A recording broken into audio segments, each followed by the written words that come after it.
Je vais vous présenter donc le dernier onglet qui est le QCM partagé dans le module QCM d'EasySchool. Donc quand on crée un QCM, on peut, je rappelle, cocher la case partager ces QCM avec d'autres enseignants.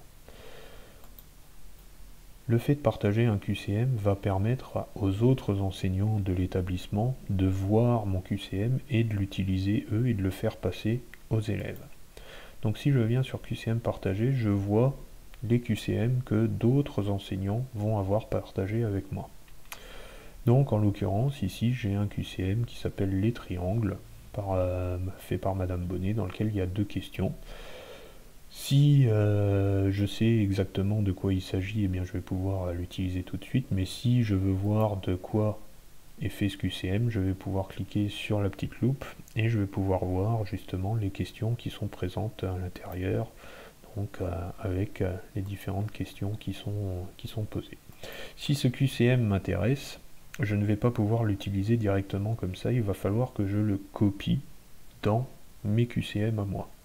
Donc je vais copier ce QCM chez moi, et donc maintenant dans mes QCM apparaît justement le QCM les triangles, avec le nom copie pour bien marquer le fait que ça vient d'ailleurs.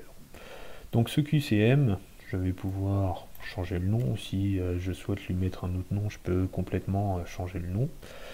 Et je vais avoir donc les questions qui sont là.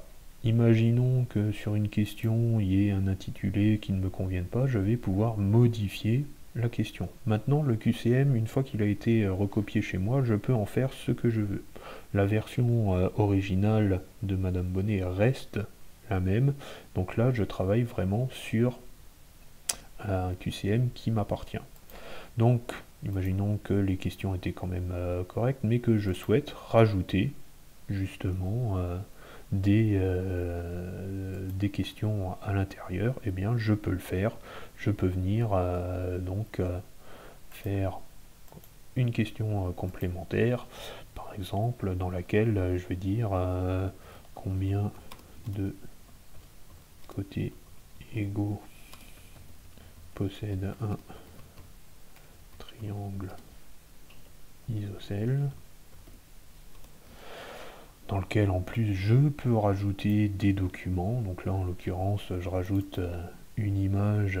Hop, donc là ça apparaît comme ça parce que c'est un fond transparent, une image qui va être associée à tout ça, que je vais inclure directement, et donc je vais mettre mes différentes réponses possibles. 2, 3, et donc je choisis la bonne réponse, donc mes deux côtés égaux à ce niveau là, et donc ça vient rajouter une troisième question à mon QCM.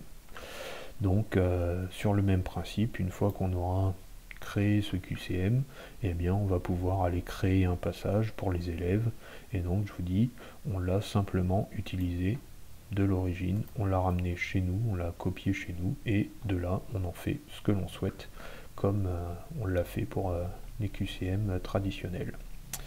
Voilà pour la présentation de ce dernier onglet des QCM partagés.